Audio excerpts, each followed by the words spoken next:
Thank you, Madam Chairman. Let me first thank you for this very important hearing. I agree with you. It's a very important hearing. I also want to echo your words about our gratitude for the witnesses that are here. You're all busy, so we appreciate you being here.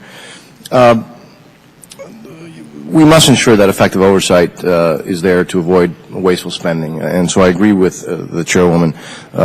We cannot afford another repeat of the TARP bailout fiasco that we've been hearing and reading about. In this case, Congress is proposing spending billions more, and we have an obligation to ensure that those funds will be spent appropriately and without waste and without problems. Last month, the House passed the American Recovery and Reinvestment Act. Yesterday, we all know the Senate passed out their version. Now, while the stated purpose of this legislation is to create jobs and to promote economic recovery, there are some real questions, frankly, as to whether the different proposals would in reality provide the taxpayer with the best return on their investment, the best bang for the buck. Now, specifically here, we are focusing on GSA and the General Service Administration. The House-passed bill includes $7.7 billion for Federal Building Fund. The Senate is now proposing $5.5 billion, and that's in addition to the billions more that are going to the individual agencies for their capital projects, obviously.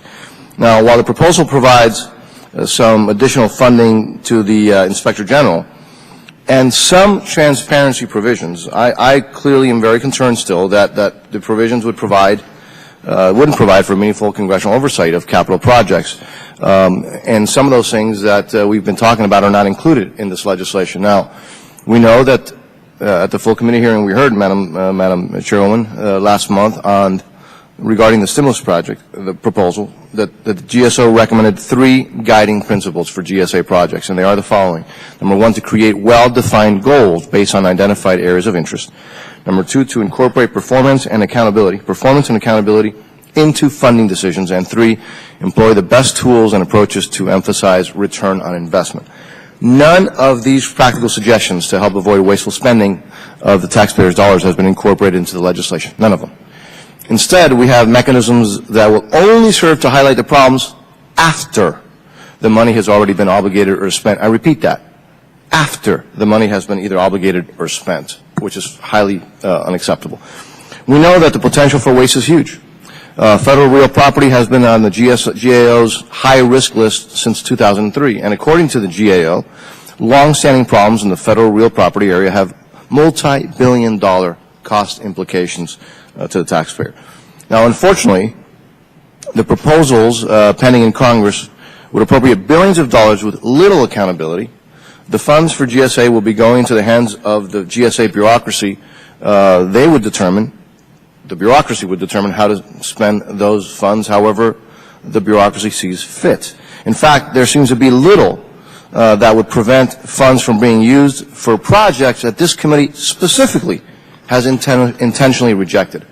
We can and need to hold hearings, and that's why I'm so grateful to this chairwoman who was very aggressive about this, oversight hearings like today's.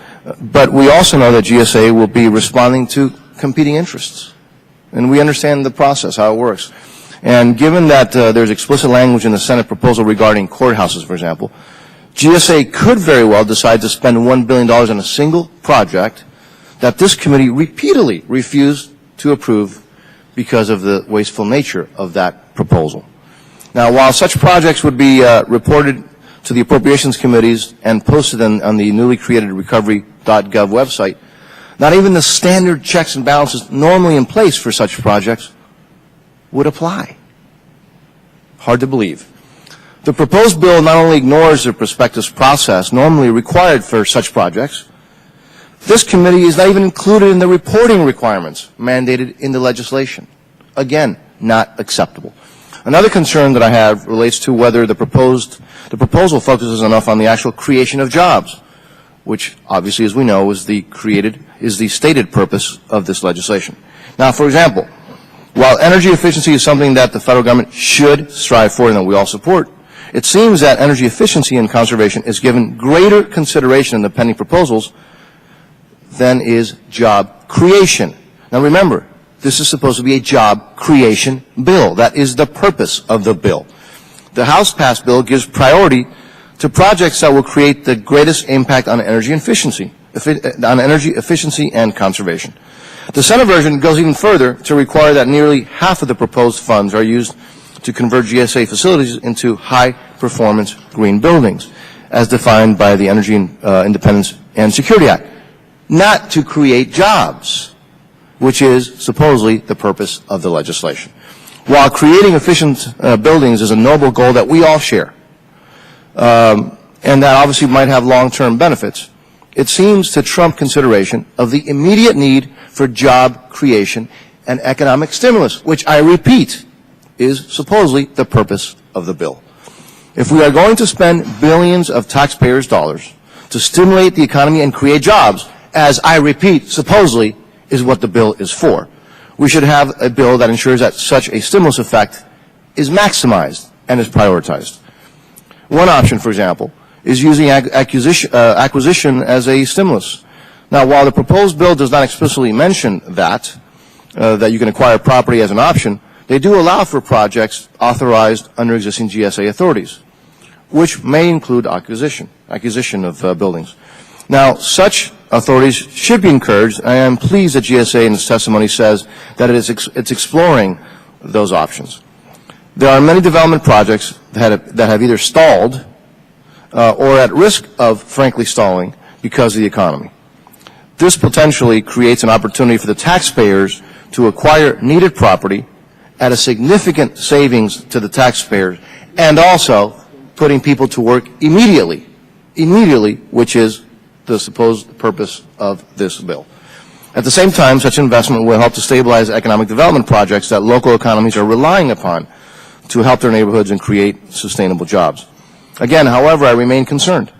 This legislation could be a good opportunity, could be a great opportunity to put in place real solutions that may help ensure and address ongoing challenges related to real property management. Instead, unfortunately, the proposed legislation seems to do little to address these concerns, and in fact may lead to more wasteful spending.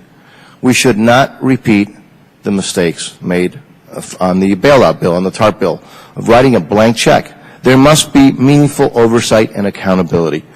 I am now, Madam Chairman, and I'm working on it right now, I'm drafting a resolution that will, at the very least, provide some direction to a GSA on avoiding wasteful projects and spending. That resolution would make clear that funds should not be spent on projects that this committee has rejected, include this committee on any reporting requirements, and ensure that we know the number of jobs that each project will generate. I hope that this resolution could be a first step, again, just a first step, in providing some guidance to GSA and to minimize the very real chance of wasteful, out-of-control spending. I plan to introduce this resolution later today, and I hope that other members of the committee would join me in sponsoring it. Now, again, while there are very worthy and necessary projects in the pipeline that need to be funded, and which actually may help to support needed jobs, we must ensure that such large commitments of taxpayers' dollars are properly used and managed. And we must ensure that the priority is job creation, that's the purpose of this bill. So I hope that these issues can be addressed, and I look forward to hearing from the witnesses on these and other issues, and I want to, once again, thank the chairwoman for her leadership on these issues.